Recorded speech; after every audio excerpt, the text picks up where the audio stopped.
Haleluya, shalom, kasih Tuhan, shalom. Dalam rangka Imlek malam hari ini, ya, mengucapkan selamat tahun baru Imlek.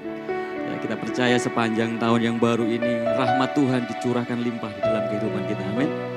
Mari bersama-sama malam ini, dengan satu kerinduan yang sama, kita mau datang kepada Tuhan, membawa seluruh kehidupan kita, saudara. Bawa yang terbaik buat Tuhan malam ini. Dan bersama-sama kita mau sembah Dia malam ini, amin. Mari siapkan hati kita mau datang kepada Tuhan. Bersyukur Bapa, oleh karena rahmat-Mu, oleh karena anugerah-Mu ya Tuhan. Kami boleh melewati hari demi hari, minggu demi minggu, bulan demi bulan, tahun demi tahun Tuhan. Dengan tetap percaya kepada Engkau Bapa, satu-satunya sumber pertolongan dalam kehidupan kami.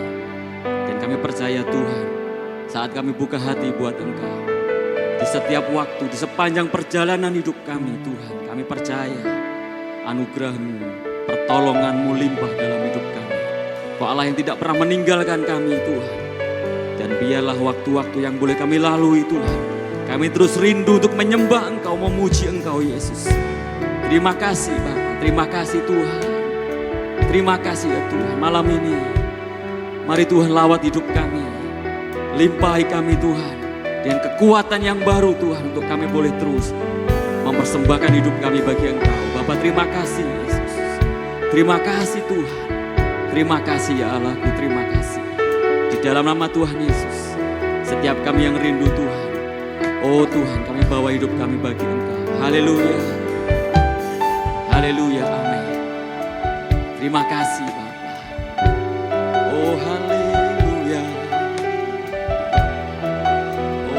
Ini kami Tuhan,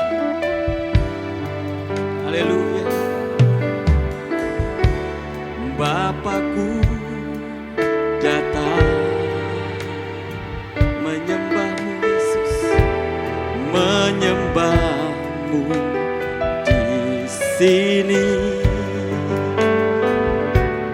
Ku percaya kami percaya Kau ada buat kami Tuhan, ada bagiku.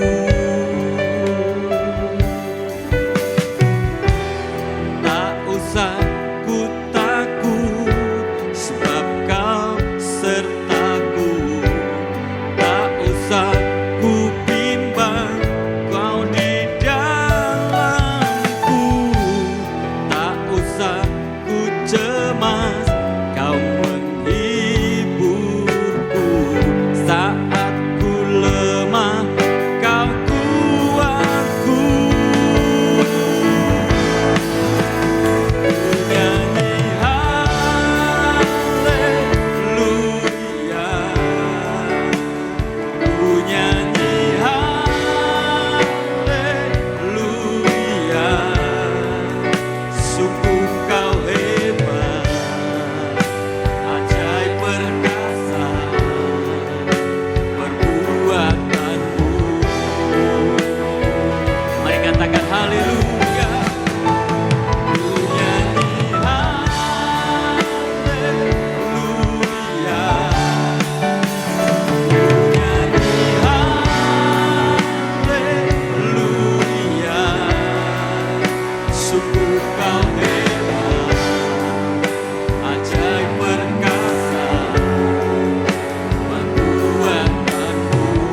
kasih-Mu yang tidak pernah berhenti mengalir dalam hidup kami, Yesus.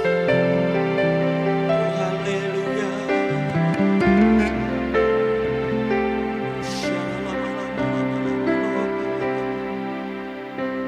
Oh, dahsyat Kau Tuhan, luar biasa Kau Yesus.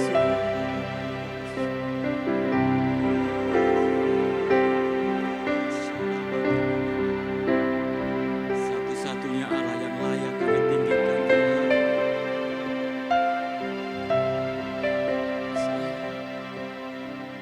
Tak terukur kasih-Mu, Yesus. Kau telah mati gantikan diriku. Kau curahkan darah-Mu untuk tebus dosaku.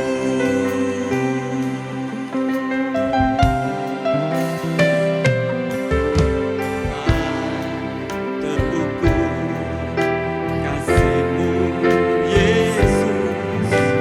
Kau telah mati gantikan diriku. Kau curahkan darah-Mu untuk tebus dosaku. Layaklah Kau Tuhan, dipuji dan disembah dengan segenap hatiku. Layaklah Kau Tuhan, dipuji dan disembah dengan segenap jiwa ragaku.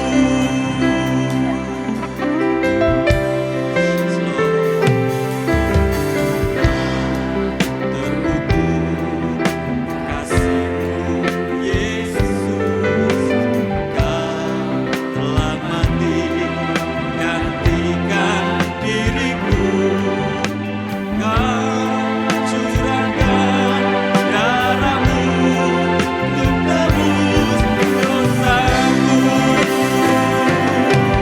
Layaklah Kau Tuhan, dipuji dan disembah dengan segenap hatiku. Layaklah Kau Tuhan, dipuji dan disembah dengan segenap jiwa ragaku. Layaklah Kau Tuhan, Kau layak Yesus. Sungguh Allah yang layak ya Tuhan. Haleluya.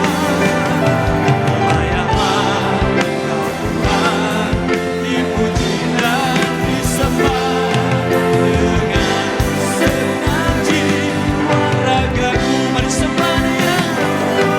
Layaklah Kau Tuhan, dipuji dan disembah dengan segenap hatiku.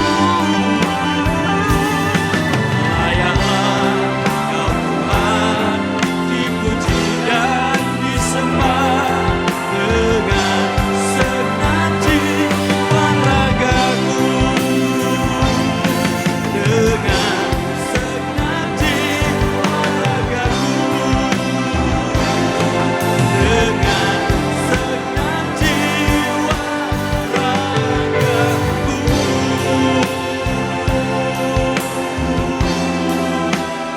Mari beri yang terbaik buat Tuhan. Mari sembah Dia. Oh, Engkau layak Tuhan, menerima yang terbaik. Haleluya. Sembah kami Tuhan. Oh, haleluya. Yesus, satu-satunya Allah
sebab Kau layak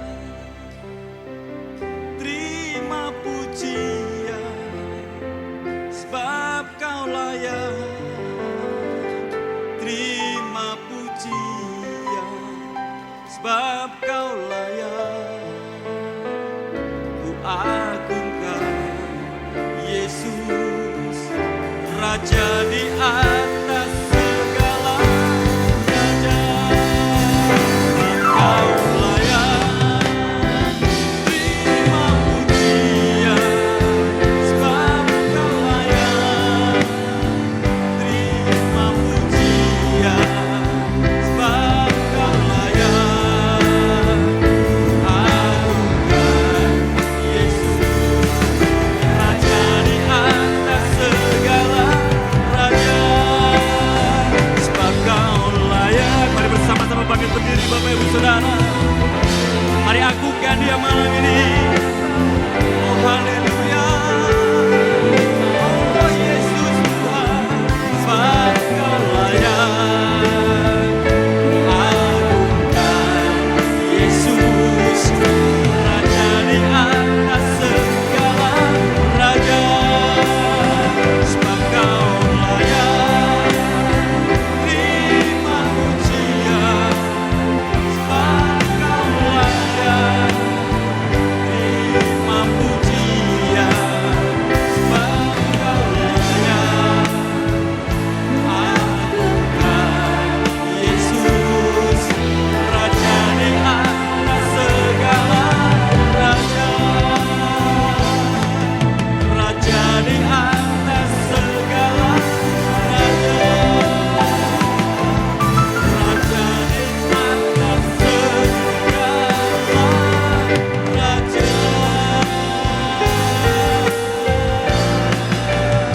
Haleluya. Yesus Tuhan. Haleluya.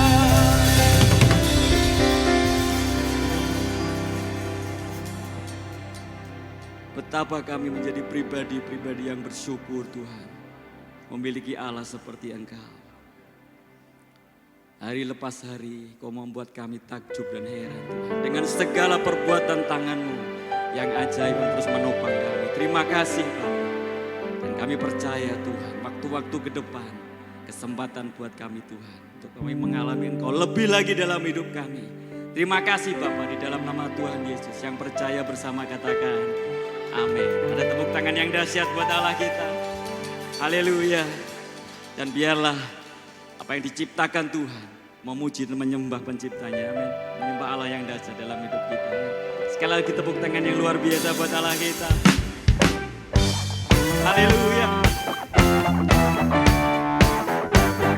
Oh, biarlah seluruh yang bernafas memuji Tuhan malam ini. Amin. Haleluya. Bersama-sama. Langit dan bumi, pujilah Tuhan, sebab Dia ciptakan semuanya. Amin. Keagungannya mengatasi langit bumi, sembah sujud di hadapannya. Amin saudara. Langit dan bumi, pujilah Tuhan, sebab Dia ciptakan semuanya. Keagungannya mengatasi langit bumi, sembah sujud di hadapannya. Ku puji, ku sembah, ku puji, ku sembah Yesus Kristus Sang Penebusku. Ku puji, ku sembah, ku puji, ku sembah Yesus Tuhan dan Rajaku. Berikan yang terbaik buat Tuhan malam ini. Haleluya. Yes. Langit dan bumi, pujilah Tuhan, sebab Dia ciptakan semuanya. Keagungannya mengatasi langit bumi, sembah sujud di hadapannya. Ku puji, ku sembah, ku puji, ku sembah Yesus Kristus Sang Penebusku. Ku puji, ku sembah, ku puji, ku sembah Yesus dan Rajaku. Ku puji, ku sembah, ku puji, ku sembah Yesus Kristus Sang Penebusku. Ku puji, ku sembah, ku puji, ku sembah Yesus Tuhan dan Rajaku. Katakan haleluya, haleluya, amin, haleluya, amin, haleluya, amin, haleluya, amin. Katakan haleluya, haleluya, amin, haleluya, amin, haleluya, amin, haleluya, amin, haleluya, amin, haleluya, amin. Kita punya Allah yang dahsyat, amin. Oh Yesus, Allah yang layak ditinggikan di sepanjang hidup kita, saudara. Amin. Oh haleluya, Kau dahsyat Tuhan. Mari katakan bersama-sama. Oh yes, dari utara ke selatan terdengar pujian bagi Allah. Dari barat sampai ke timur yang percaya, nama Yesus disanjung tinggi. Dari pulau-pulau, lembah-lembah, gunung-gunung yang tinggi, kemuliaannya disaksikan, kebesarannya diceritakan. Yesus, Yesus, nama Yesus, nama Yesus disanjung tinggi. Dari pulau-pulau, lembah-lembah, gunung-gunung yang tinggi. Katakan, Allahku dahsyat berkuasa, seluruh bumi sujud menyembah, tinggikan nama-Mu. Allahku dahsyat berkuasa, seluruh bumi sujud menyembah, tinggikan nama-Mu. Oh, haleluya, nama-Mu kami tinggikan Tuhan. Dari utara ke selatan terdengar pujian bagi Allah. Amin saudara. Dari barat sampai ke timur, nama Yesus disanjung tinggi. Dari pulau-pulau, lembah-lembah, gunung-gunung yang tinggi, kemuliaannya disaksikan. Haleluya, kebesarannya diceritakan. Yesus, Yesus, nama Yesus, nama Yesus. Haleluya, dari pulau-pulau, lembah-lembah, gunung-gunung yang tinggi. Allahku dahsyat berkuasa, seluruh bumi sujud menyembah, tinggikan nama-Mu.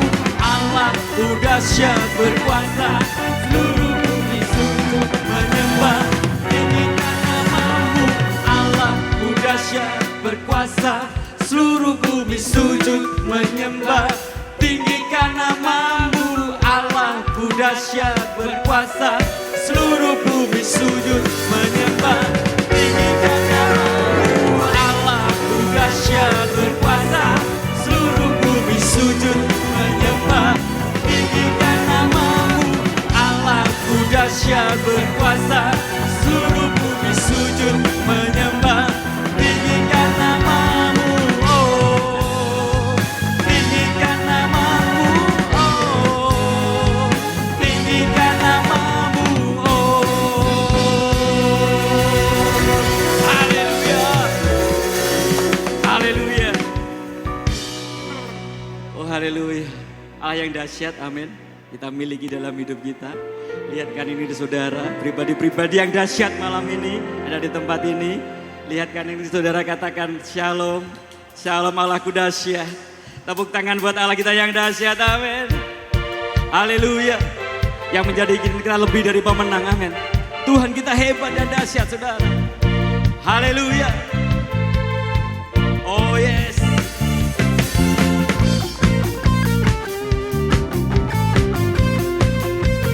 Angkat suaramu lebih dahsyat lagi malam ini, amin. Dengan hati percaya, katakan, Kau yang hidup di dalamku, amin, menjadikanku lebih dari pemenang. Seluruh bumi tinggikan namamu, menyatakan kebesaran dan keagunganmu. Yesus, Tuhanku pemenang, Raja segala raja, perbuatanmu ajaib dan perkasa. Kaulah Tuhanku yang hebat, kuasa iblis dikalahkan, surga bumi bersorak. Haleluya, bersama dengan Engkau Tuhan, kami menjadi pribadi-pribadi yang dahsyat, Yesus. Haleluya. Oh, katakan, Kau yang hidup di dalamku, Dia hidup dalam hidup kita, amin. Menjadikanku lebih dari pemenang. Segala yang bernafas, haleluya, tinggikan namamu, menyatakan kebesaran dan keagunganmu. Yesus, Tuhanku pemenang, Raja segala raja, perbuatanmu ajaib dan perkasa. Kaulah Tuhanku yang hebat, kuasa iblis dikalahkan, surga bumi bersorak. Yesus, Tuhanku pemenang, Raja segala raja, perbuatanmu ajaib dan perkasa.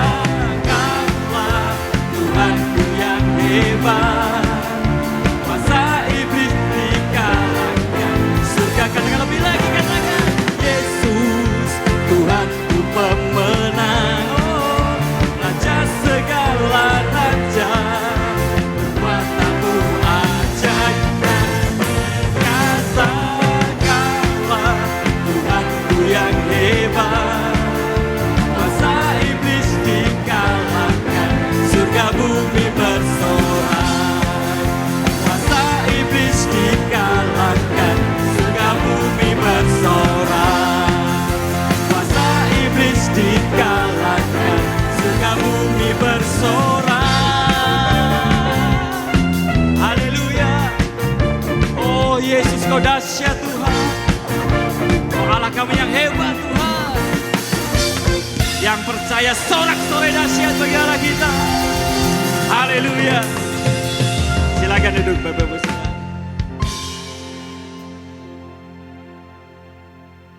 Itulah bekal buat kami Tuhan, untuk kami boleh melangkahkan kaki kami di sepanjang tahun ini ya Tuhan.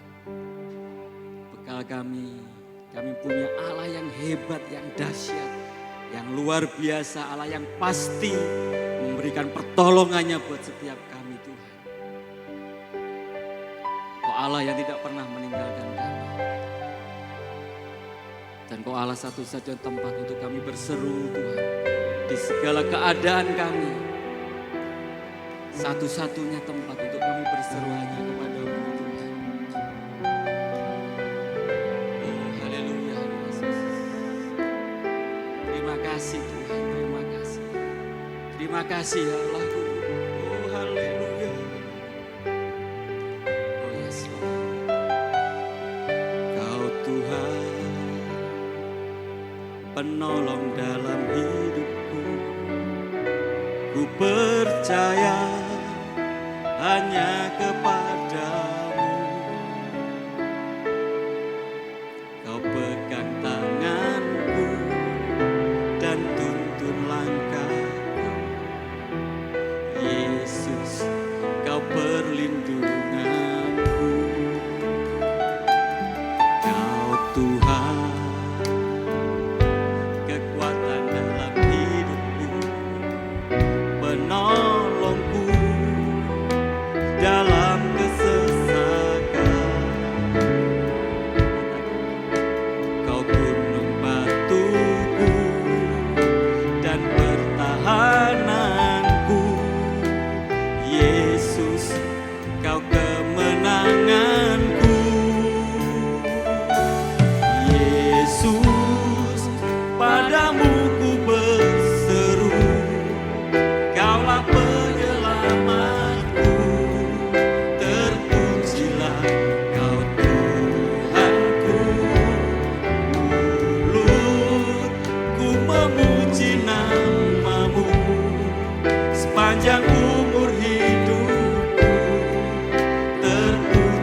berseru ya Tuhan.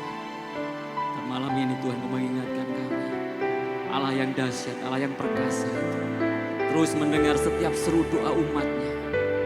Dan malam ini Tuhan biarlah di sepanjang kehidupan kami, apapun keadaan kami Tuhan, kami berseru hanya kepadamu Tuhan Yesus. Sumber pertolongan, sumber kekuatan kami ya Tuhan. Oh haleluya, syaralama ya karalama. Syaralama ya karalama.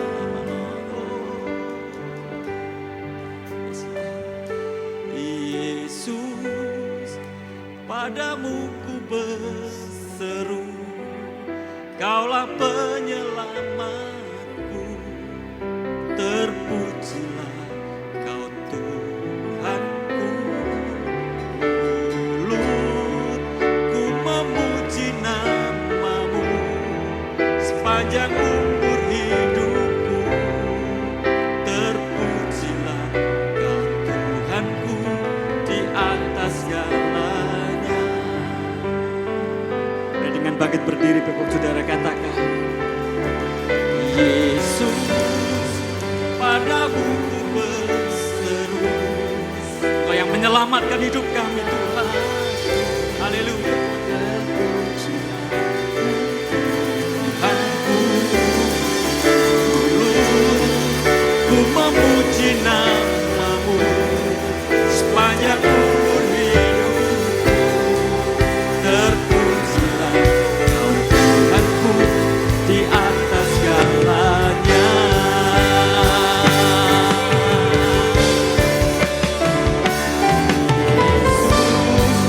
Padamu ku berseru, Kaulah penyelamatku, terpujilah Kau Tuhanku. Ku memuji namamu sepanjang umur hidupku, terpujilah Tuhan di atas. Sekali lagi dengan imanmu, mari berseru bersama-sama. Haleluya. Yesus, padamu berseru, Kaulah penyelamatku, terpujilah Kau Tuhanku. Memuji namamu sepanjang umur hidupku, terpujilah Kau Tuhan di atas segalanya. Terpujilah Kau Tuhanku di atas segalanya. Terpujilah Kau Tuhanku di atas segalanya.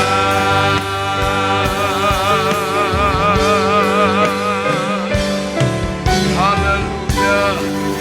Haleluya. Amin. Amin. Amin. Amin. Terpujilah Engkau Tuhan di atas segala-galanya. Engkau Raja di atas segala raja. Tuhan Allah kami yang hidup. Terima kasih Tuhan. Terima kasih buat penyertaan-Mu, buat berkat-Mu, buat pemeliharaanmu. Sehingga kami kembali berada di kabah-Mu. Menyembah-Mu. Engkau hadir atas pujian kami. Dan kami siap diberkati dengan pemberitaan firman-Mu. Karena firman-Mu, air dan roti kehidupan yang akan memampukan kami terus berjalan dalam rencana Allah. Kami siap diberkati di dalam nama Tuhan Yesus Kristus. Haleluya. Amin. Puji Tuhan, silakan duduk Bapak Ibu Saudara.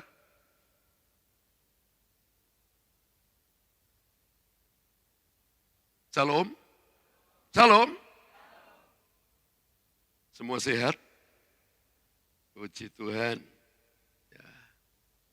Saudara-saudara, kalau kita boleh ada saat ini, kita harus akui bersama bahwa semua itu oleh karena kemurahan Tuhan. Bukan karena hebatnya kita menjaga protokol kesehatan. Ya.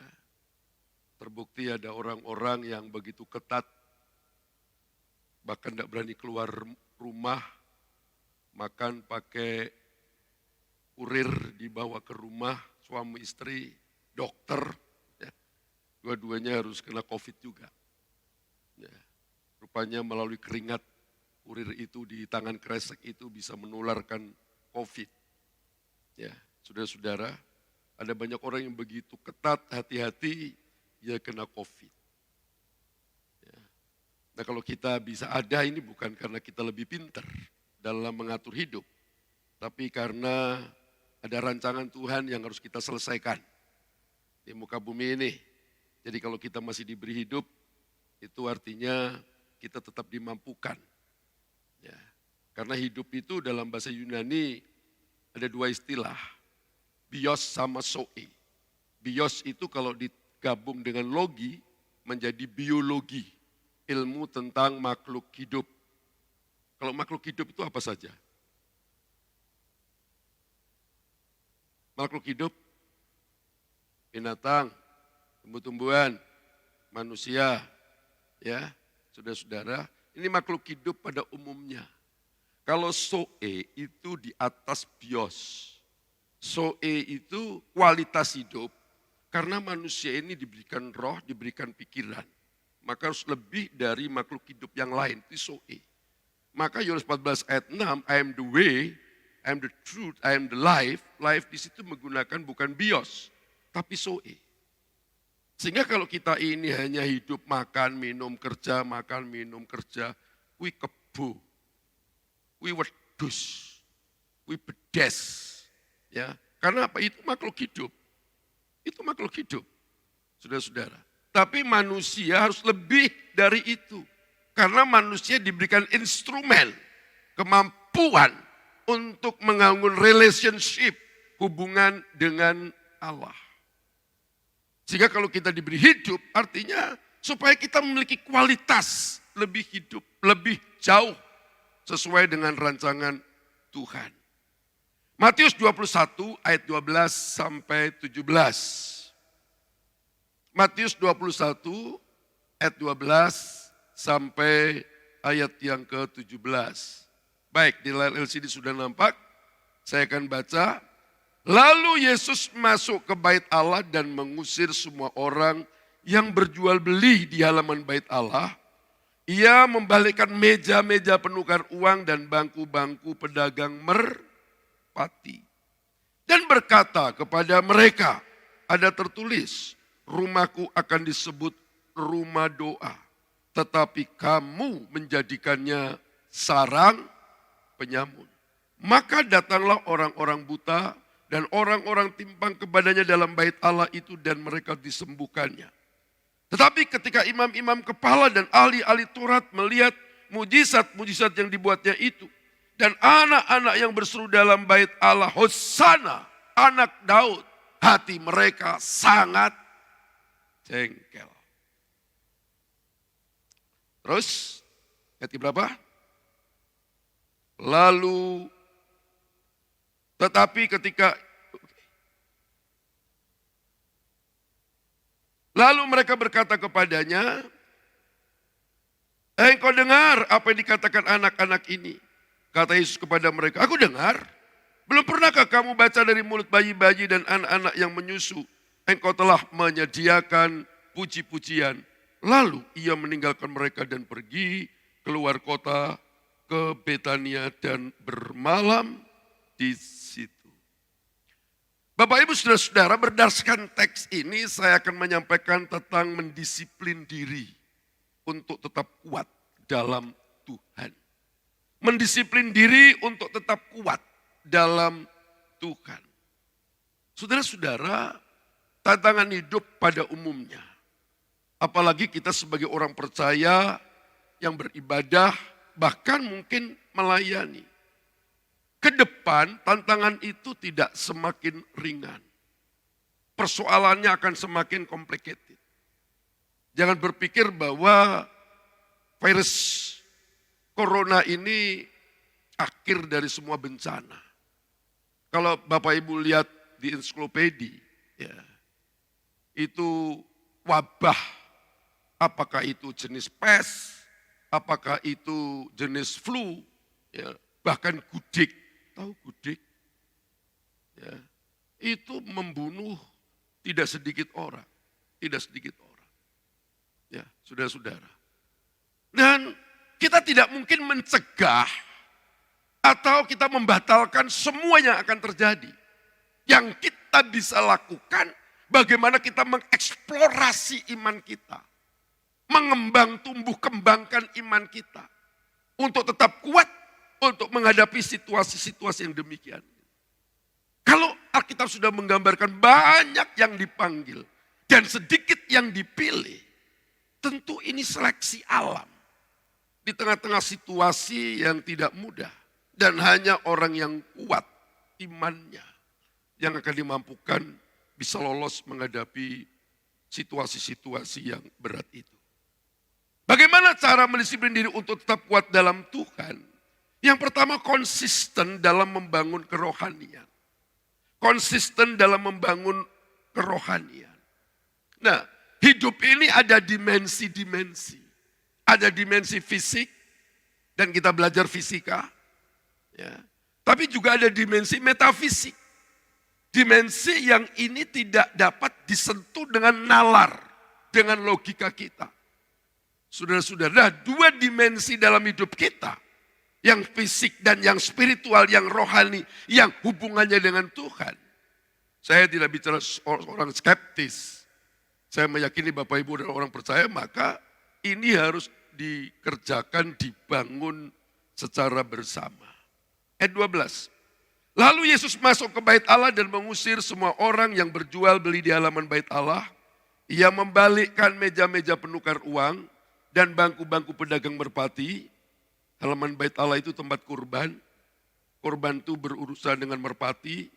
Kurban itu berurusan dengan lembu, domba, dan beberapa perangkat yang lain. Ini adalah peluang bisnis. Karena semua itu harus dibeli. Ayat 13. Dan berkata kepada mereka, ada tertulis, rumahku akan disebut rumah doa. Tetapi kamu menjadikan sarang penyamun. Kalimat mengusir semua orang yang berjual beli di halaman bait Allah.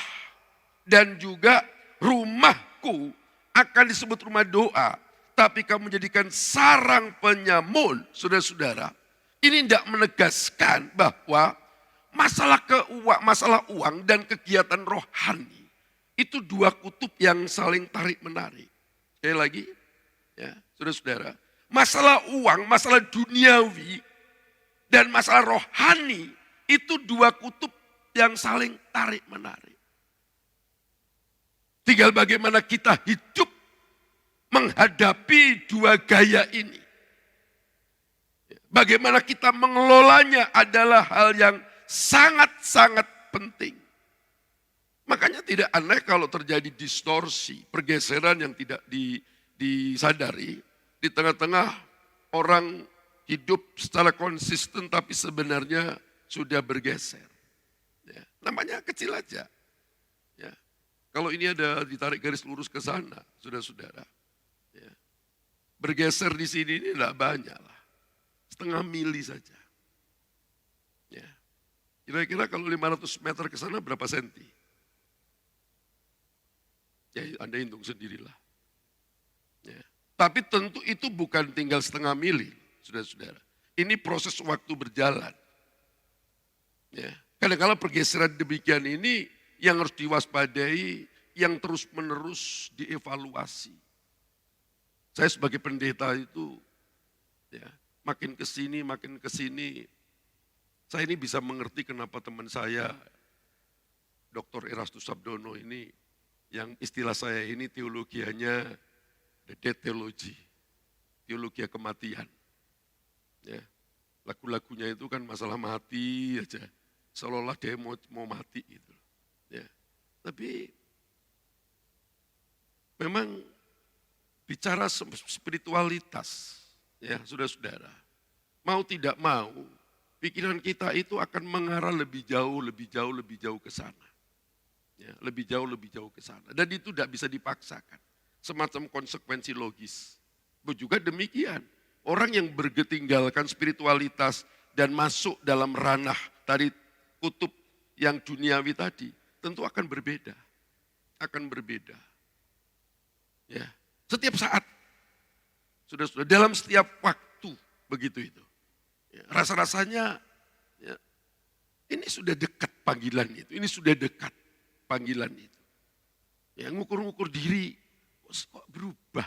Rasa-rasanya kok jadi sentimental begini. Ya, dulu nggak seperti itu. Saudara-saudara. Ya, makanya saya bisa ngerti. Ya. Nah, saudara-saudara, coba kita lihat dalam Galatia pasal 4 ayat 28 dan 29. Ini ada firman Tuhan yang ditulis oleh Paulus, Galatia 4 ayat 28 dan 29. Dan kamu saudara-saudara, kamu sama seperti Ishak adalah anak-anak janji. Tetapi seperti dahulu dia yang diperanakan menurut daging, ini Ismail maksudnya, menganiaya yang diperanakan menurut roh. Demikian juga sekarang ini. Jadi dua kutub tarik-menarik ini rupanya ya, otoritas kekuatan ini yang kekuatan duniawi, ya, mamon ini begitu kuat menyiksa yang rohani. Ini catatan dari Paulus ini. Makanya di sini harus saya katakan kepada saudara, memiliki daya tahan, orang itu kalau mengerti value-nya, mengerti nilainya, sehingga dia akan membangun kerohanian, itu tidak dikalahkan dengan hal yang duniawi. Hal yang duniawi itu tidak perlu diajari. Wong kita lahir percot itu sudah dididik masalah jasmani kok. Ya, bagaimana kita itu dipeluk, bagaimana kita itu dirawat, bagaimana kita dikasih pampers, zaman kecil itu popok, digurita. Ya, saudara-saudara, dikasih bobok, minyak telon, minyak kayu putih. Nek ora enek yo, kalau tempat kulon itu lengo potro itu minyak tanah. Ya, belum lagi untuk ASI itu sudah ya secara kontinuitas terus menerus itu didikan. Sementara yang rohani, saudara-saudara, ya tidak lebih cepat dari yang jasmani. Maka kalau ayat ini oleh Paulus dikatakan diperanakan menurut daging, menganiaya yang diperanakan menurut roh, demikian juga sekarang ini. Paulus dalam ayat ini bicara historis pada zaman Abraham antara Ishak dan Ismail. Dan prinsip kebenaran itu diproyeksikan, ditarik sampai hari ini. Maka saya tegaskan tadi, kalau kita tidak ngerti value-nya, maka kita akan terseret. Padahal keduanya ini memang harus dikerjakan bareng. Ya. Saya bicara begini bukan kita ini supaya menjadi rohani, terus bukan. Pengkhotbah katakan orang yang terlalu rohani itu juga tidak baik. Ya. Terlalu rohani dalam arti apa? Orang ini bicara surga terus, tapi tidak realitas dunia ini terabek. Itu bukan panggilan. Kita ini masih di dunia ini, kalau kita berkata yang bekerja harus, yang tidak boleh makan, yang tidak bekerja artinya harus bekerja, mengerjakan tanggung jawab. Tetapi fakta bahwa kita ini memiliki spiritualitas dalam dimensi metafisik ini juga harus diopeni. Nah kita ini ngertinya hanya soal value, nilai duniawi. Yang spiritualitas tidak. Ya, oke. Sampai di sini yang pegawai negeri, angkat tangan. Pegawai negeri. Swasta KB. Tapi tidak pengangguran toh ya. Oke, kalaupun tidak pegawai negeri paling tidak ngerti. Orang pegawai negeri kalau masuk kantor jam berapa? Jam 7. Oke. Yang buka toko? Jam 8. Oke. Ya kurang lebih aja Blitar. Blitar itu pegawai negeri juga jam 7. Buka toko jam 8. Ya. Kalau Anda mau kerja, berangkat ke kantor jam 7. Yang buka toko jam 8, setengah 8 berangkat, yang jam 7, setengah 7 berangkat. Udian derspol, berangkat enggak? Budal rah, berangkat. Tapi kalau mau ke gereja hujan, gak berangkat. Padahal gak drespol, gerimis titik. Ngene bilang, waduh, kena udan mumet, dasku ngeluh, flu.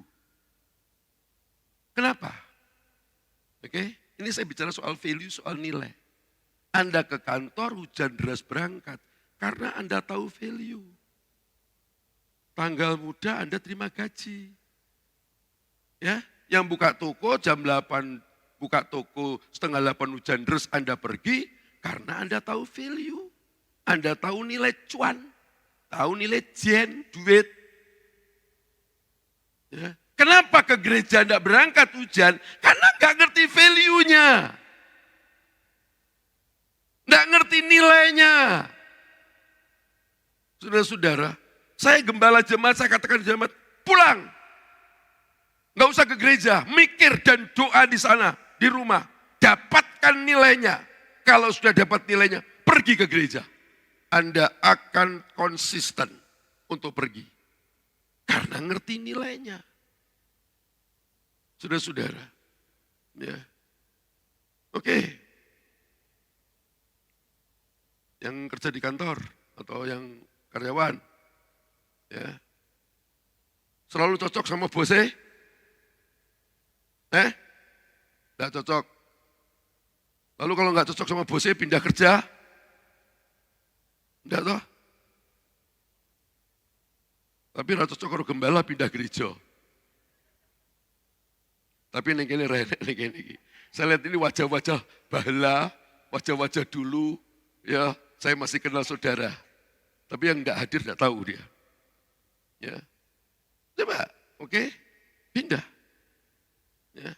Lalu kalau satu kantor, 2, 3, 4 meja, lalu enggak cocok sama temanmu satu kantor, beda meja, ya. Lalu mau pindah ke kantor lain, direktur yang lain, enggak toh, bertahan. Bertahan. Tapi enggak cocok kalau teman gereja. Pindah kursi, saya lumayan pindah kursi. Ya toh. Pindah gereja, puji Tuhan pindah gereja. Untung kursi ini enggak digawa pisan. Ya, coba ini realistis, ini sangat real di depan mata kita. Kenapa coba? Karena enggak ngerti value-nya, enggak mengerti nilainya. Saudara-saudara. Nah kalau kita mengerti nilainya, maka kita apapun, kita akan perjuangkan itu. Ya. Nah kita mengerti nilai itu tidak hanya bicara soal pekerjaan atau nilai-nilai duniawi. Hal-hal yang rohani ini realistis. Ini juga perlu diperjuangkan. Ya. Sebetulnya secara filosofi, secara konsep orang itu kan tahu. Untuk apa sih kerja nemen-nemen toh? Ya, nanti yo ditinggal, ora digowo. Nah, jadi yang ngerti. Ya, yang di bawah itu cuma iman, keyakinan. Gitu. Saya tidak mengajarkan saudara menjadi fatalis selalu tidak bekerja, toh enggak digowo, bukan, tetap bekerja. Ya. Toh apa yang kita tinggalkan ke anak itu juga belum tentu manfaat, mudarat juga bisa. Orang bisa royoan warisan hanya karena ditinggal itu, rebutan juga bisa, ya, menjadi masalah. Ya. Jadi di sini bagaimana kita membangun spiritualitas ini dan itu konsisten. Dan konsisten bisa dicapai. Seperti orang ke kantor, ya, apapun yang terjadi dia pergi, nyaman tidak nyaman dia pergi. Seperti orang buka toko. Ya, apapun yang terjadi dia buka toko. Dia konsisten untuk ini karena dia ngerti nilai, ngerti value. Ya, makanya kenapa sih Tuhan waktu orang berkata, Tuhan aku mau ikut engkau. Tuhan ngomong, serigala ada liang, burung di udara ada sarang, anak manusia tidak punya tempat meletakkan kepalanya. Tuhan aku ikut kau, pergi. Ya, tidak usah ikut. Tuhan biarlah aku menguburkan orang tuaku mati. Biarlah orang mati menguburkan orang mati. Apa itu Yesus yang sedang bicarakan? Itu bicara value, bicara nilai. Ya. Jadi duduk, tepekur, tenang dulu. Apa sih yang saya capai? Apa sih yang saya raih? Untuk saya beribadah, untuk saya melayani. Kalau kita sudah pegang itu, saudara-saudara, maka kita akan berjalan secara konsisten. Oke. Yang kedua, pentingnya menjaga ketulusan hati. Pentingnya menjaga ketulusan hati. Ketulusan hati itu membuat kita bertahan dari cercaan maupun fitnahan. Ya, saudara-saudara, selama kita tidak bisa menata hati, ya kita akan membuat merasa terancam. Ya, merasa terancam. Saya ini 2 bulan ini di Rapaktual ditelepon oleh Ketua Sinode saya, Bapak Dr. Adi Sutanto, dari Salatiga sebelum beliau berangkat ke Amerika, meminta saya untuk mengurus gereja JKI se-Jawa Timur. Ya. Untuk dari mana? Ngawi sampai Jember, Banyuwangi. Saya dulu waktu di Gereja Betel Indonesia, oleh Pak Pujo Sutoto, selaku ya, Ketua Sinode salah satu, di Kediri waktu pertemuan Musda itu diminta untuk menjadi majelis daerah Jawa Timur. Bahkan setelah Pak Ben Budiarjo tidak ada, saya diminta. Saya tidak mau, sehingga Pak Samuel Lee dari Situbondo. Ya. Tapi begitu di organisasi ini, saudara-saudara, ya, saya tidak bisa menolak. Ya. Entah waktu itu kok, saya oke. Gitu. Nah, waktu perjalanan saya visitasi beberapa anggota itu, sekretaris saya ini, kita sempat sharing belum lama kenal. Saya tertarik dengan dia ini. Dia katakan saya ini membantu gereja setelah sekolah teologi itu 10 tahun lebih. Bahkan nyaris jemaat-jemaat lingkungan di mana saya tinggal itu, kamu akan gantikan gembala. Saya padahal tidak mikir. Lalu saya tanya, 10 tahun kamu jadi di situ peran penting gitu. Apa jabatan gereja? Tidak ada, Pak. Gitu. Yang saya respect ke dia itu artinya bahwa dia itu tidak terganggu dengan semua itu. Tidak terganggu. Ya. Artinya dia tulus untuk melakukan apa yang dilakukan. Sehingga dia tidak merasa dirugikan, tidak merasa diperlakukan tidak adil. Ya karena orientasinya itu. Saudara-saudara, itu menarik buat saya. Dan banyak pelayan-pelayan Tuhan menjadi kecewa. Karena apa? Saudara-saudara, yang gak tulus, karena ada capaian-capaian yang tidak diraih, atau sesuatu yang dipertahankan. Coba kita lihat 15 dan 16. 15 dan 16. Tetapi ketika imam-imam kepala dan ahli-ahli Taurat melihat mujizat-mujizat yang dibuatnya itu dan anak-anak yang berseru dalam bait Allah, Hosana bagi anak Daud. Hati mereka sangat jengkel. Lalu mereka berkata kepadanya, engkau dengar apa yang dikatakan anak-anak ini? Kata Yesus pada mereka, aku dengar. Belum pernahkah kamu baca dari mulut bayi-bayi dan anak-anak yang menyusu engkau telah menyediakan apa? Puji-pujian. Kenapa kok jengkel ini ahli Taurat orang Farisi? Karena disebut Yesus anak Daud dalam konsep Yudaism agama Yahudi. Dalam konteks di sini orang Farisi dan imam-imam, penyebutan anak Daud janji mesianik akan munculnya Mesias. Dan mereka tidak terima Yesus itu Mesias. Ya. Dia tidak terima Yesus itu dipuji sedemikian rupa. Ini akan menurunkan popularitas dia sebagai imam Farisi yang sangat ditakuti dan dihormati pada waktu itu. Dan ini ada kaitannya dengan bisnis bait Allah tadi. Ya, saudara-saudara, itu bisnis. Di bait Allah itu ada apa orang jual binatang yang dimanipulasi sedemikian rupa, distempel halal, ya, yang tidak halal, tidak boleh. Dan halal haram ini yang menentukan para imam. Ya, oh ini haram, begitu. Nah, terus yang halal yang mana Pak? Sana, beli di sana. Itu sudah distempel halal itu. Ya beli ke sana. Ini dijual, ini jual murah. Ya, murah. Lah, begitu dia pulang, yang haram yang murah tadi dibawa ke sana distempel halal. Itu bisnis yang porak-porandakan. Ada money changer di situ. Kenapa? Karena uang Romawi tidak bisa dibawa ke bait Allah. Haram, maka harus ditukar. Dan nilainya tentu diturunkan, itu keuntungan. Ya, itu beberapa hal, belum yang lain. Jadi imam-imam dan Farisi ini ada sesuatu yang dipertahankan. Sehingga pada saat anak-anak itu berseru, ini jelas mengancam posisi, keuntungan, reputasinya. Saudara-saudara. Nah, yang menarik justru di sini Yesus ya, mengutip dari kitab Mazmur. Anak-anak melakukan tanpa ada trik dan intrik apapun. Selain mengekspresikan hatinya. Belum kada dengarkah dari mulut anak-anak? Apakah kamu tidak tahu bahwa Allah sudah menyiapkan pujian dari anak-anak? Jadi diri sedang Yesus sedang mengkontraskan antara para imam dan ahli Taurat yang punya kepentingan di bait Allah dengan seorang anak dan anak-anak yang memuji Tuhan yang tanpa disertai trik dan intrik untuk dapatkan sesuatu. Bapak Ibu saudara-saudara yang dikasihi oleh Tuhan Yesus Kristus. Dalam Ibrani 10 ayat 22 dikatakan begini, Ibrani 10 ayat 22.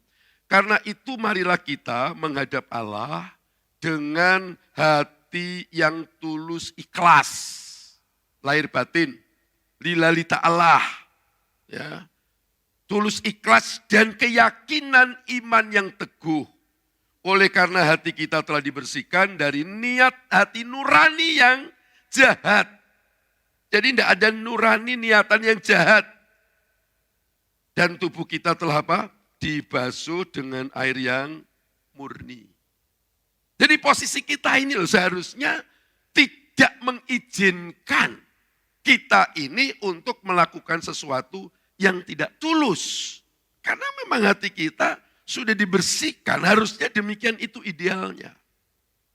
Walaupun faktanya tidak begitu. Makanya kalau sudah lihat dalam Daniel pasal 3, Sadrak Mesak kan ngomong begini. Karena dia akan dimasukkan di dapur api yang menyala.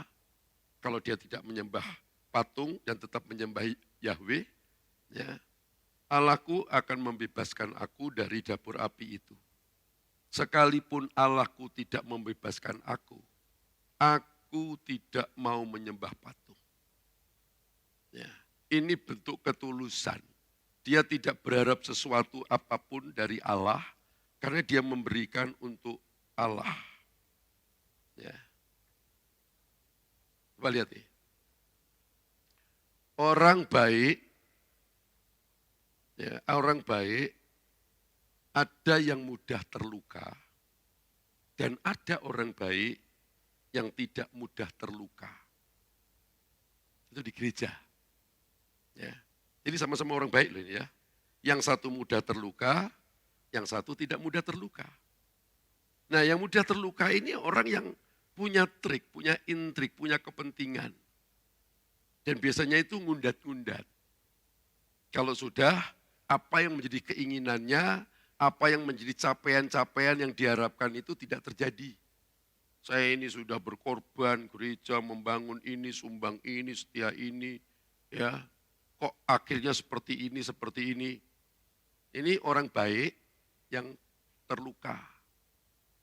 Ya. Tapi ada orang baik yang tidak terluka. Ya. Kamu itu loh, digitukan oleh gembalamu. Tenang-tenang aja. Padahal kamu itu ya berkorban, tidak kecil. Ya, melakukan pelayanan. Dia cuma jawab, duh aku berkorban bukan untuk gembalaku kok. Aku pelayanan bukan untuk gembalaku kok. Ya. Apa hubungannya dia dengan saya? Ya. Kalau memang dia sengaja melukai saya kan, dia urusannya dengan Tuhan. Ini orang baik yang tidak terluka. Oke, saudara-saudara. Cuma persoalannya berapa persen orang-orang yang baik tidak terluka ini. Ya. Sebab hidup itu selalu ada kesulitan, ada tantangan. Toh kita ini orang Kristen kan ngerti kadang-kala. Amsal 27 ayat 17, apa dikatakan? Besi, menajamkan besi, orang menajamkan apa? Sesamanya. Ayat itu seringkali dikutip hanya waktu pemberkatan nikah. Ya toh? Karena kalau nikah kumpul orang, kalau kebaktian tidak kumpul orang. Mau kumpul apa? Padahal nikah kumpul orang, ke gereja juga kumpul orang. Namanya kumpul orang, ya besi menajamkan besi, orang menajamkan sesamanya. Kalau menyadari seperti ini, ya sudah. Kita bersyukur ditempatkan orang yang menajamkan kita. Mau apa? Ya, jangankan Anda berkumpul gembala Pak David. Jemaat di Blitar kumpul saya. Ya, ini orang-orang Kristen kumpul rasul-rasul pun tidak nyaman. Ayo coba Anda nanti pulang baca itu 2 Korintus. Bagaimana Paulus menulis surat kepada jemaat di Korintus. Mengerikan itu. Ya, saudara-saudara. Lah memang ini prosesnya begitu. Tapi kalau kita sadar sebab harus menjadi orang baik yang tidak terluka. Ya kalau kita tulus hati semua tu lillahi ta'ala. Karena Tuhan, lalu apa? Ayo coba. Halo?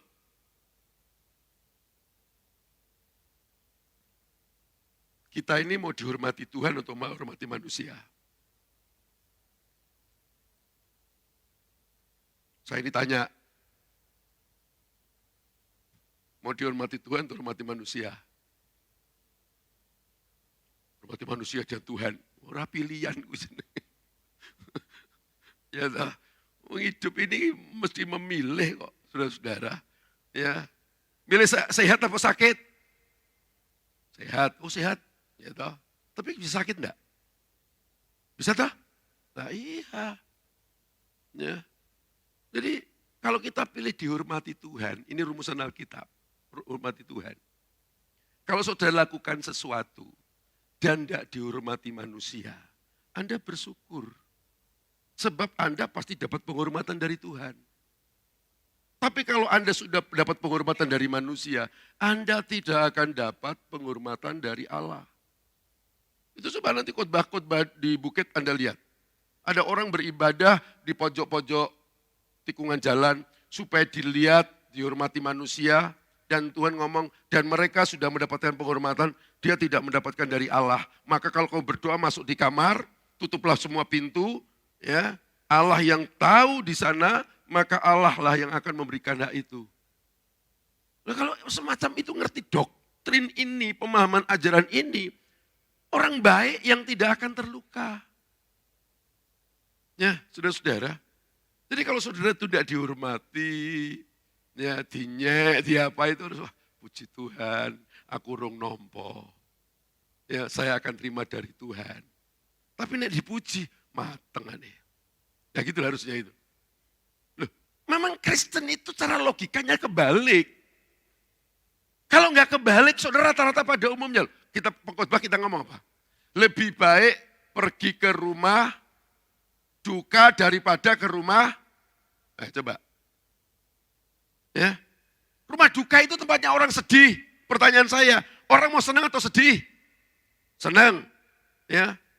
Kalau orang senang, orang pergi ke rumah duka atau rumah pesta? Pesta toh? Tapi Alkitab tidak, pergi ke rumah duka. Padahal di rumah duka itu saudara tidak dapat sukacita. Di sana juga nggak ada capcay puyung hai. Ya, udang gandum yura enek. Anda ketemunya itu di sana kuaci, kacang. Ya, minuman paling banter apa? Enggak. Ada di sini kalau ke rumah duka ke salon 4 jam.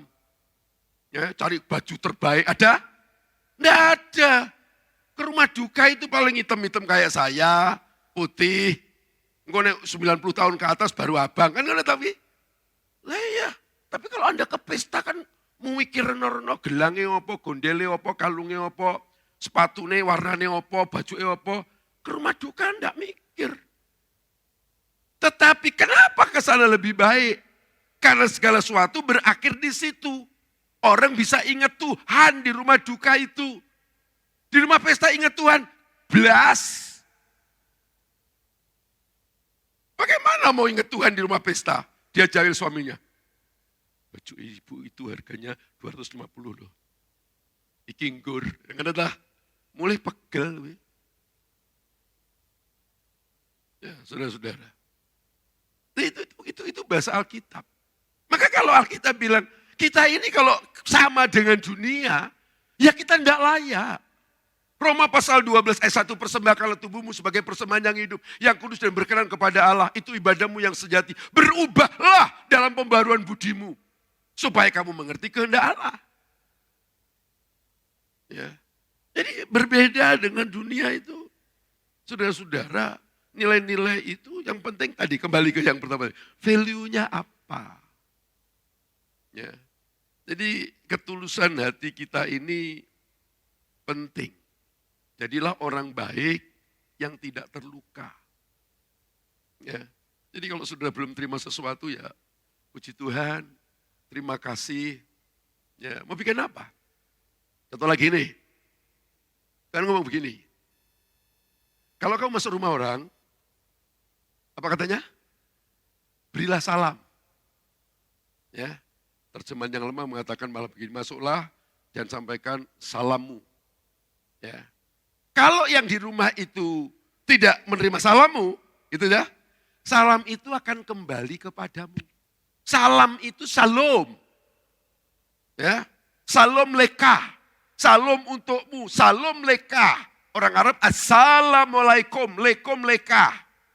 Damai sejahtera untukmu. Kalau kita itu memberikan damai sejahtera untukmu, dan dia tidak mau terima, dia balik ke dirimu.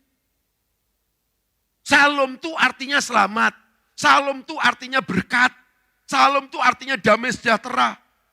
Itu rentetannya luar biasa. Makanya jangan memberi salam hanya kepada orang yang baik kepada kamu. Sing bencekno pun kalau salam, mesti ditolak. Balik ke sampean. Ini guyune ngece aku. Pendeta ki ngomong sak penae. Ya karepmu lah. Coba. Ya. Kalau aku Yeni salam. Ini api karo aku. Salam Om. Ya toh. Susah di bengkel lah aku. Salam. Mana? Ya, harusnya saya berterima kasih kepada Susan. Walah nih, makasih. Damai nih balik nih aku. Nah, harusnya gitu. Nih orang sekarang tuh nggak ngerti teologi, nggak ngerti memahami. Begitu emangnya siapa? Disalumi kok malah mencap-mencap kayak ngono kuwi. Lu nyapo ngamuk kuwi lho. Harusnya bersyukur. Loh, ini prinsip dasar, saudara-saudara. Kalau enggak ini, kita enggak kuat. Apa jaminan kita mau menyenangkan banyak orang? Ayo coba. Enggak kok. Ya, saya gembala, saya enggak terlalu overconfident, begitu percaya dirinya menyenangkan semua jemaat. Enggak. Ya. Apa kalau setiap khotbah itu jemaat senang sama saya? Enggak. Khususnya itu encim-encim itu dengan saya itu marah-marah. Pak Heru khotbah cepat eram, istilah asing ngoke eram, aku kurang ngerti aku. Ya wis itulah kelemahanku. Saya enggak bisa mengubah style saya itu jadi alon-alon. Lalu istilah-istilah itu meluncur saja dari mulut saya. Coba sebagai gembala ada pengkhotbah yang namanya Pak Yahya Supardan.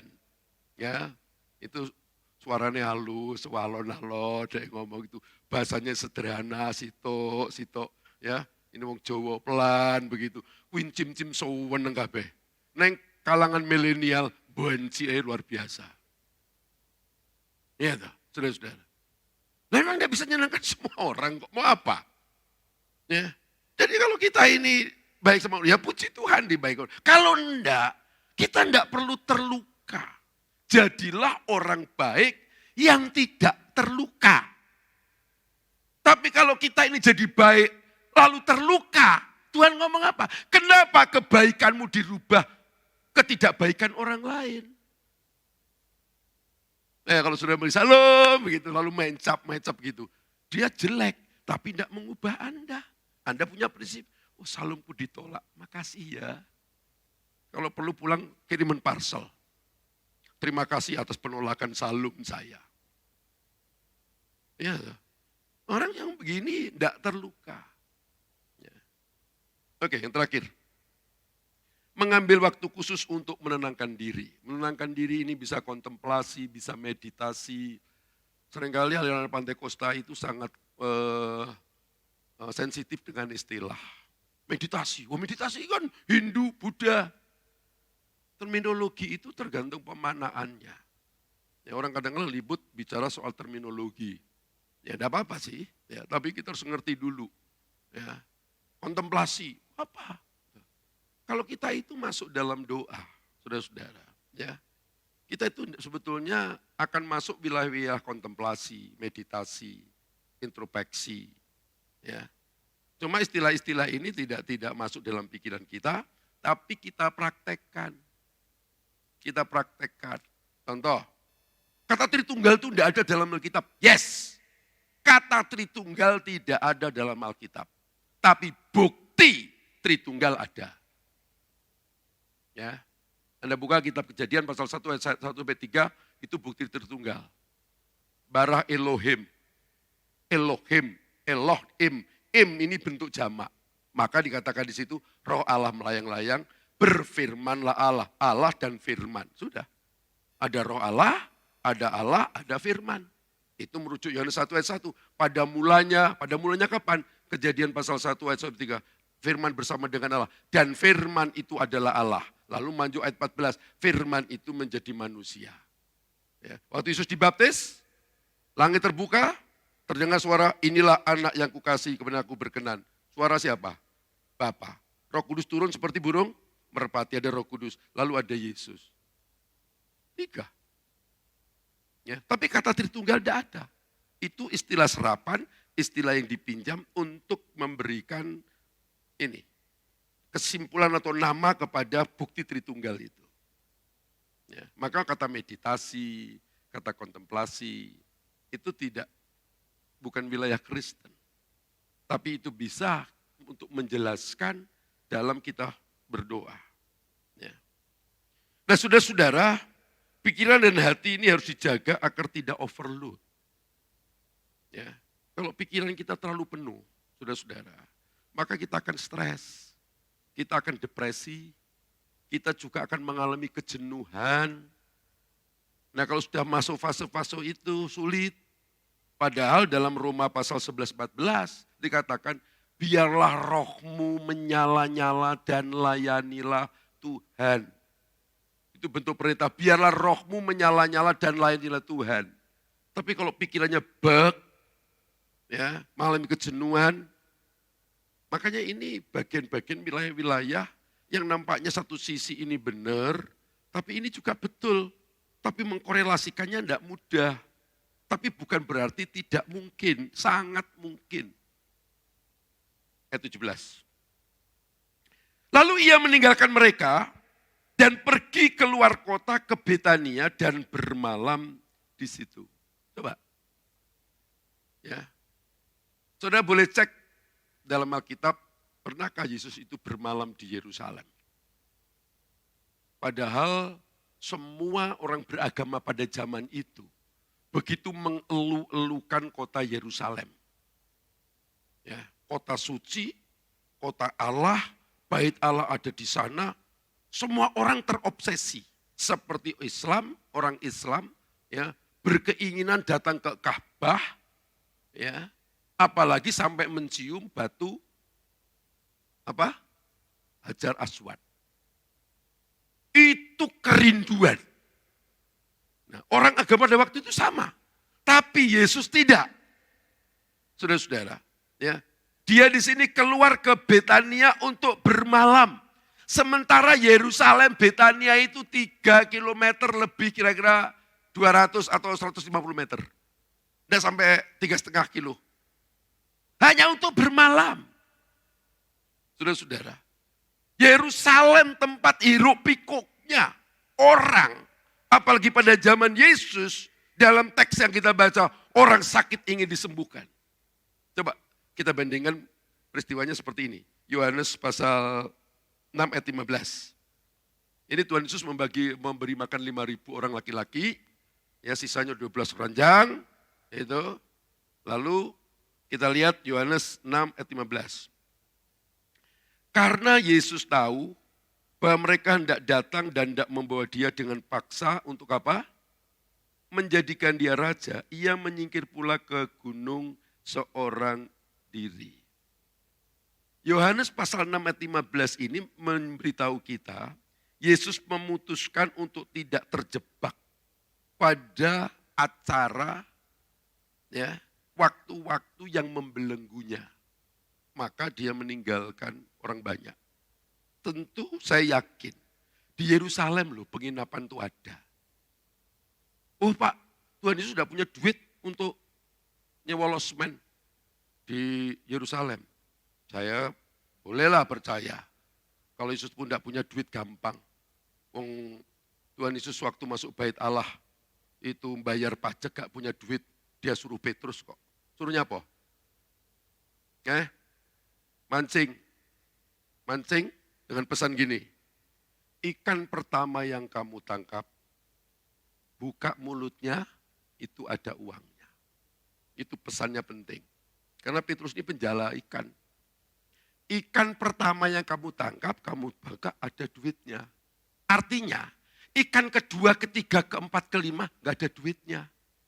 Sebab kalau pesan itu tidak disampaikan, Petrus gak mulai-mulai. Mancing terus. Ya dah, saudara-saudara. Ya dah. Ya, kita pun akan berlaku sama kok itu. Ya. Makanya Tuhan bilang, ikan pertama, kamu dua, ada uangnya. Dan bayar. Jadi kalau bicara soal penginapan, gak susah kok Yesus dapetin duit. Tapi yang lebih penting dia keluar, meninggalkan itu. Teks dalam Alkitab kita ini banyak banget yang menyatakan Kristus pergi seorang diri ke bukit, Yesus pergi berdoa, pagi benar. Dia pergi untuk berdoa dan murid-muridnya menyusul, itu Markus pasal 2. Murid-murid menyusul artinya apa? Itu kebiasaan. Jadi yang saya maksudkan di sini mengambil waktu khusus untuk menenangkan diri, saudara-saudara, menenangkan diri untuk membangun relasi dengan Tuhan. Ya. Orang Kristen itu boleh pinter teologi kayak apa. Pelayanannya boleh hebat seperti apa. Kalau dia tidak menenangkan diri dan kurang untuk membangun relasi hubungan doa dengan Tuhan. Firman yang dipahaminya tidak berdampak apapun pada dirinya. Serius, saudara-saudara. Ya, lu saya ini pengkhotbah, saudara-saudara. Ya, bisa ngukur gimana khotbah saya berkhotbah, lalu gimana hubungan khotbah-khotbah yang saya sampaikan itu dengan diri saya seperti apa. Saya berharap kepada jemaat itu seperti apa, itu ya, itu. Lalu harapan saya kepada jemaat itu kira-kira korelasinya dengan saya sendiri seperti apa. Ya. Dulu saya ini pengajar sekolah minggu, saudara-saudara. Karena kalau ada guru-guru sekolah minggu itu kalau ngajar sekolah minggu, murid-muridnya tenang, murid-muridnya ribut, tolong dibantu nenangin anak-anak waktu dia ngajar. Tapi waktu giliran temannya ngajar, dia tidak peduli. Inilah, ya, tidak peduli. Ya, WL juga sama, saya amati. Waktu-waktu WL, saudara-saudara mari lompat, kita menari, menyanyi. Tapi waktu dia tidak di WL, duduk di situ, sementara menjadi WL, dia matung, diam aja gak melompat, tidak menari. Lalu ajakan kemarin itu apa? Saudara ngerti maksud saya?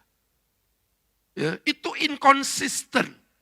Nah saya sebagai pengkhotbah sama, saya berkhotbah itu ngajak jemaat seperti apa? Ya, lalu sejauh mana ajakan saya kepada jemaat itu mancep dalam diri saya? Ya, saudara, tidak mudah ini tidak gampang. Maka saya katakan di depan tadi, makin kesini makin sentimental, kok rasanya kok nek mati ya opo. Rasanya ini tanggung jawabnya dengan Tuhan itu seperti apa? Ya, saudara-saudara. Jadi Bapak Ibu saudara-saudara, ya, hubungan relasi dengan Tuhan ini, kalau kita kembali ke pertama, gak ngerti value-nya, tidak akan. Ya. Di gereja saya itu ada doa semalam suntuk. Belum lama ini ada usulan. di WA pekerja, mengusulkan Pak, doa semalam suntuh dari jam 10 sampai corona ini sampai jam 1, sampai pagi. Diganti jam 8, karena ada beberapa orang yang mau ikut. Ya karena di WA pekerja saya tidak balas. Ya, kalau japri ke saya akan tanggapi. Artinya kalau itu di WA jemaat ke pekerja, artinya dia sedang mengadang footing. Silahkan berkomentar. Ya. Tapi saya katakan di doa malam, saya tidak akan membatalkan doa semalam suntuh. Doa semalam suntuh ini usianya hampir sama dengan gereja ini, saya katakan. Dan ini baru seminggu sekali. Saya dulu jadi pengerja di gereja Pantai Kosta di Indonesia, di Makassar, Jalan Gunung Merapi 106, digembalakan oleh pendeta Markus Fidrik da Costa. Itu doanya Senin Kemis. Siangnya poso Senin Kemis, malamnya doa semalam suntuh Senin Kemis. Saya katakan pada jemaat, kamu itu baru doa malam Jumat aja kok. Dan Sabtu itu banyak libur. Ya. Jadi kalau mau adakan jam 8, silakan mau doa jam 8, enggak apa-apa. Yang mau jam 8, nanti sampai jam 8, jam 10, saya sambung jam 10 sampai seterusnya. Ya. Saya konsisten dalam hal itu, saudara-saudara. Karena itu kekuatan saya. Kadang-kadang Bu Heru itu sayang dengan saya dalam arti gini. Kamu itu sudah sibuk, ya, ngurus macam-macam. Lambok orang saya doa malam lah. Gitu. Saya tersinggung berat, saudara-saudara. Saya itu, ya, itu mesti wajah saya langsung kereng gitu.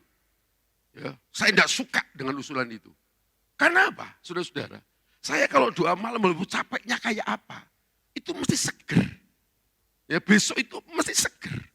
Karena apa? Saya menikmati hadirat Tuhan, roh saya. Itu kekuatan yang luar biasa. Maka saya itu tidak bisa menjawab, dipenggak. Jumat, kapan itu Natal Bamak di gereja saya. Natal Bamak. Lalu pendeta-pendeta, Pak gak usah doa malam, karmu. Aku segitu aja. Ya, kamu ngomong gitu tuh dengan saya percuma. Saya doa malam. Saya doa malam. Yang datang 2.000. Ya, yang 1.000 saya, yang 1.000 Uun. Uun itu penjaga gereja, perempuan yang sudah lanjut usianya. Kita berdua saja, saya gitari. Ya, saudara-saudara. Saya lakukan, tahu ukuran doa itu apa? 2-3 orang berkumpul atas namaku. Tuhan ada kok. 2 orang, saya lakukan. Saudara-saudara. Jadi ini adalah bagian saya untuk membangun relasi dengan Tuhan. Bagaimana saya berkontemplasi, membangun dengan Tuhan. Dari doa malam itu loh, saya itu dapatkan sesuatu. Maka kalau saya menyanyi dimanapun dalam ibadah, saya menikmati senikmat-nikmatnya. Saudara-saudara. Dan itu yang mengasah saya. Kalau bicara teologi, bicara pelajaran Alkitab, saudara-saudara, penuh kepala saya ini.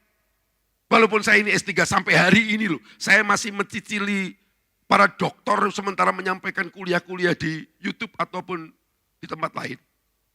Ya. Tapi semua ini akan tidak ada manfaatnya. Saya sadar itu. Tanpa saya membangun relasi dengan Allah. Ya, saudara-saudara. Karena itu Bapak Ibu Saudara, kalau kekristenanmu tidak engkau bangun, membangun hubungan, menenangkan diri untuk teduh, sulit. 1 Petrus 4 ayat 7. Kesudahan segala sesuatu sudah dekat. Karena itu kuasailah dirimu. Dan jadilah tenang. Supaya kamu dapat berdoa. Self control. Ya. Jadi tenang, lerem, diam. Baru kamu bisa berdoa. Sebab kalau bukan doa malam saya sulit untuk berdoa. Ya. Karena banyak interupsi yang datang. Kalau doa malam saya tidak akan berpikir ada orang nyari saya. Enggak ada. Enggak ada orang yang mau konseling dengan saya. Enggak ada. Ya, saudara-saudara. Doa malam, saya terbebas dari semua pikiran itu. Saya bisa menyembah. Ya, ini saya. Soal waktu doa, saudara doa seperti apa? Monggo, silakan. Yang penting bagaimana saudara membangun relasi dengan Tuhan. Waktu Anda meningkatkan jam doa, saudara, Anda akan lihat firman-firman yang sekian lama ditabur oleh gembala, oleh pendeta. Ya, itu akan saudara nampak semakin terang, semakin jelas. Dan semakin merasuk dalam hidupmu. Kalau enggak, Ya, semua itu akan kalis, orang Jawa bilang, lepas. Karena antara pemberitaan firman dan doa, dua-duanya ini metafisika, spiritual, kerohanian. Anda akan tetap kuat dalam menghadapi situasi kalau engkau hidup dalam prinsip-prinsip ini. Tuhan berkati saudara. Mari kita bangkit berdiri.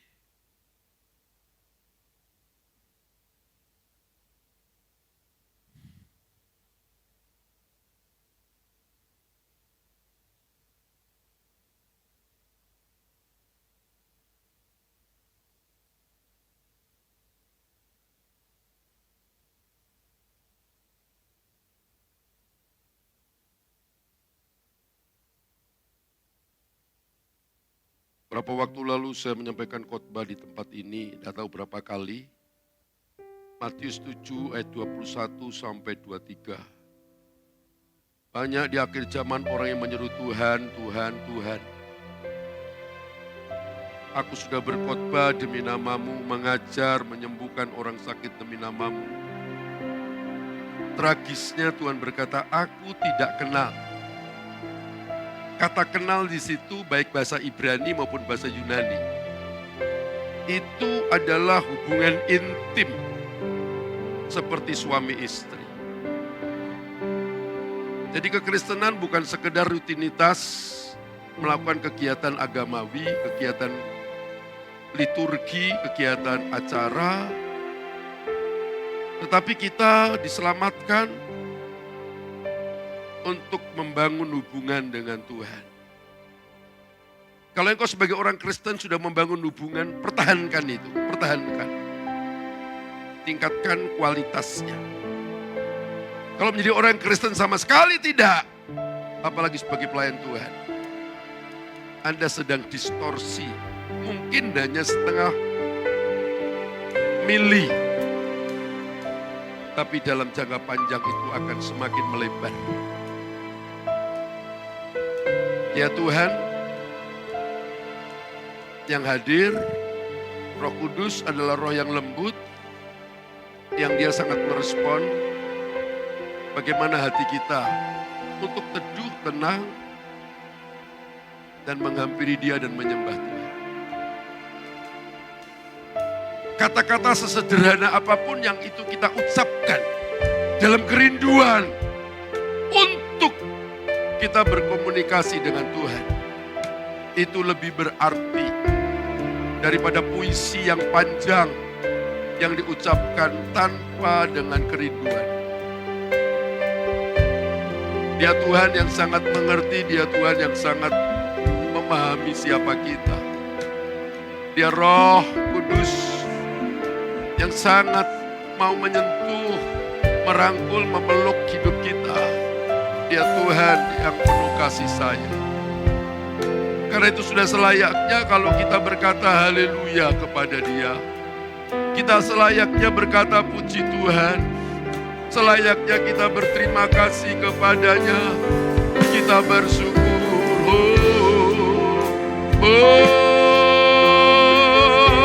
Haleluya. Kami menyembahmu Tuhan. Haleluya. Kami menyembahmu. Kami menyembahmu. Kami meninggikan Engkau. Kudus, kudus,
malam hari ini kami berdiri di hadapan-Mu Tuhan. Kami bersyukur Engkau Tuhan yang hadir, yang menyapa, yang merangkul, memeluk kami. Bagikan seorang ayah yang berharap anaknya terhilang pulang. Dan pasca saat anak itu pulang berlari menyambut anak dan memeluknya. Itulah gambaran yang Kau berikan bagaimana rindunya Engkau terhadap kami. Terima kasih Tuhan. Terima kasih bahwa kami untuk membangun terus iman kami. Supaya kami tetap kuat menghadapi situasi yang tidak mudah ke depan. Produktif iman kami terus bertumbuh berbuah untuk hormat kemuliaan nama Tuhan. Berkati umat-Mu, berkati jemaat-Mu, baik yang ada di rumah maupun yang ada di gereja. Tuhan berkati yang lemah dalam nama Yesus diberikan kekuatan. Yang sakit dalam nama Yesus disembuhkan. Yang mengalami persoalan, kesulitan dalam nama Yesus, Tuhan memberkati. Terima kasih buat firman-Mu. Terima kasih buat jamahan-Mu, buat hadirat-Mu. Di dalam nama Tuhan Yesus Kristus. Haleluya. Yang diberkati berkata, beri kemuliaan untuk Tuhan. Silakan duduk dan saya kembalikan.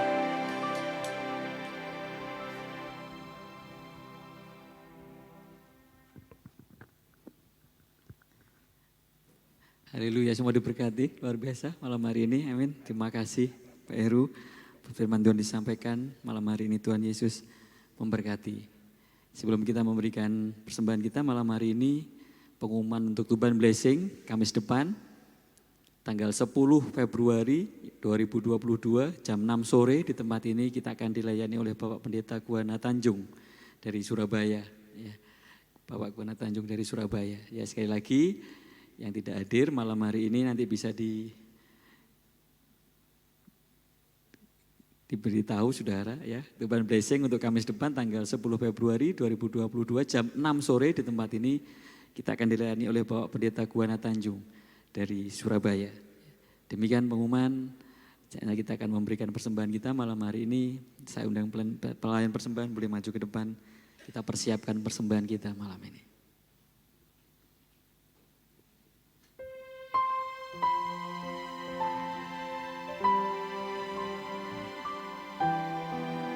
Mari kita mau angkat persembahan kita malam ini, kita berdoa.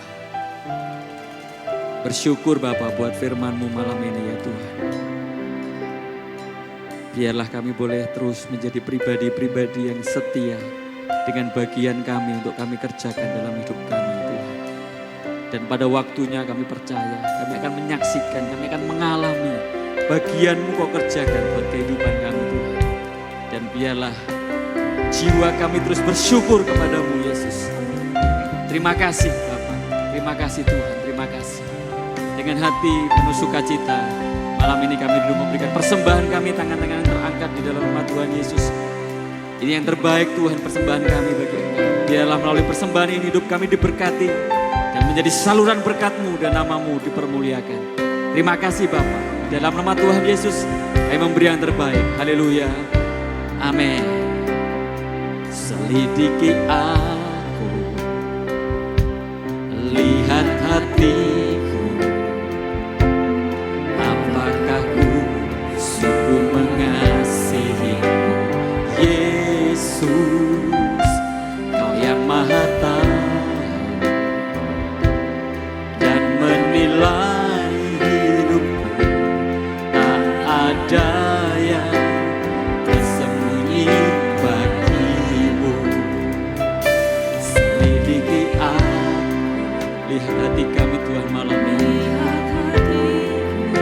Oh Yesus, seberapa kami mengasihi Engkau Tuhan. Oh haleluya, Kau yang Maha Tahu dan menilai hidupku, tak ada yang tersembunyi bagimu. Telah kulihat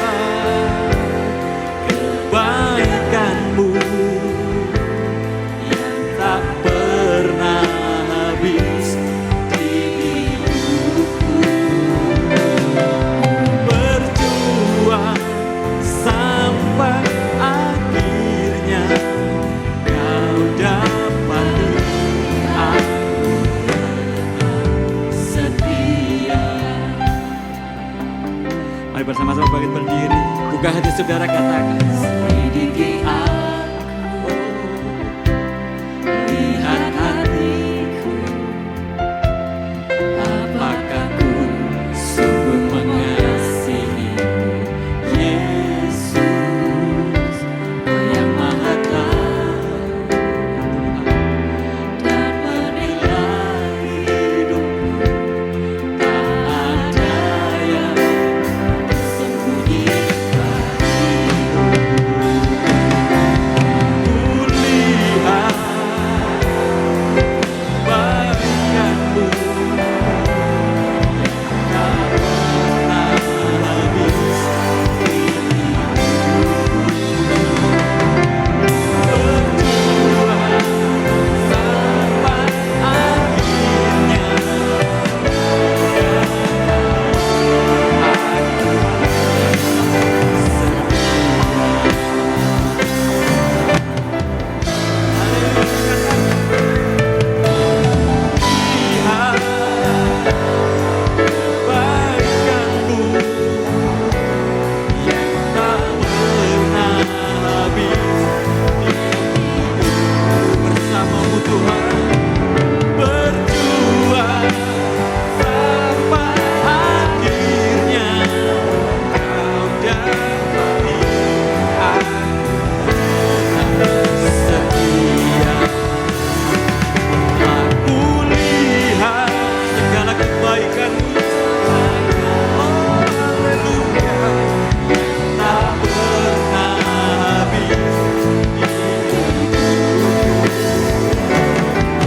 Berjuang sampai akhirnya.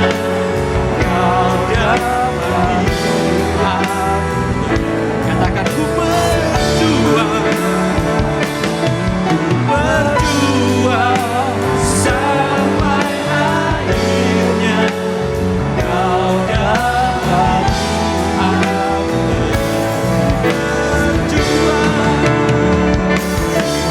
tetap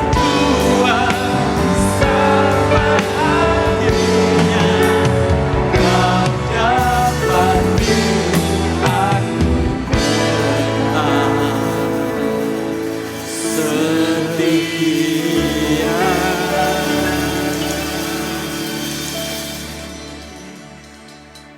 Kami sangat bersyukur dan berterima kasih ya Tuhan.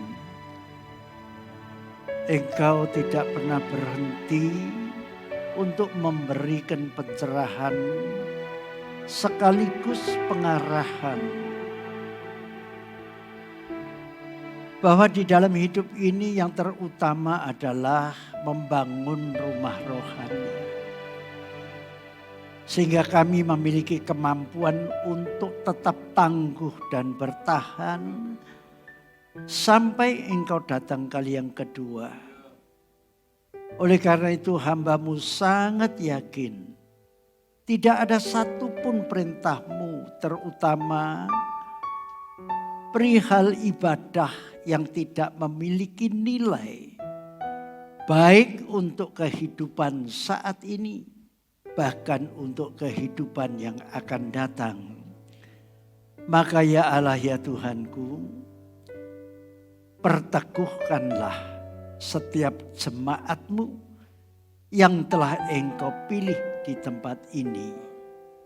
Sehingga mereka benar-benar untuk menggenapi ketika hadirat-Mu memenuhi, maka Engkau akan menyelamatkan seluruh isi rumah tangga kami. Terima kasih Tuhan. Berkatilah hamba-Mu yang telah menyampaikan isi hati-Mu. Engkau berkati hidup nikahnya, Engkau juga memberkati akan pelayanannya. Bahkan rencana untuk menjadi ketua daripada daerah di mana sinodenya yang menaunginya.